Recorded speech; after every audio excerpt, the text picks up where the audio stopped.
खुलुमबाय गिबियावनो आङो बड'लेण्ड बुब्लिनि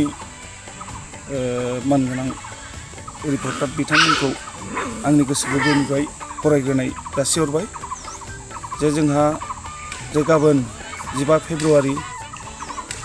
एबसुनि जोनोम सान दा बे जोनोम सानजों लोब्बा लाखिनानै आंनि गोसो गोरबोनिफ्राय जे दुलाराय बर' फरायसा आफादनि मानगोनां आफादगिरि नेहाथारि आरो गुबुन गुबुन जिल्लानि मानगोनां नेहाथारि आफादगिरि आरो एबसुनि मावथि फारिया सोद्रोमा बिथांमोननिसिम आंनि गोसो गोरबोनिफ्राय बेखौनो आङो साबायखर जासिहरनो लुबैदों जे गाबोननि दिना मोनसे जारिमिनारि दिन दा जोंहा 1967 मायथाइनि 15 फेब्रुवारि खालि दुलाराय बर' फरायसा आफादखौ जोनोम होदोंमोन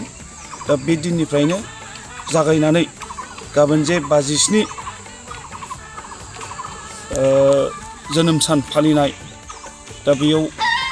आंनि गोसो गोरबोनिफ्राय आं बेखौनो साबायखर जासिनो लुबैदों जे जायफोर दैदेनगिरि बिथांमोनहा दुलाराय बर' फरायसा आफादखौ दा दैदेनगासिनो दङ बिथांमोननिसिम गोरबो बिखाजों आं साबायखर बावहरदों जाहाथे बिथांमोनहा बर' हारिनि सोलोंथाइनि फारसे समाजनि फारसे गासैबो बिथिंनि खामानिखौ मोजाङै मोजां मावलांनो हाथों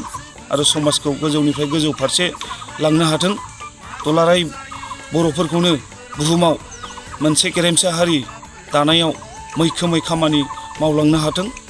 आरो हारिखौ दुलाराय बुहुमावनो बर' हारिखौ गेरेमसा हारि महरै गायसननो हाथों बेखौनो आंनि बिथिंनिफ्राय आङो बिथांमोननिसिम माने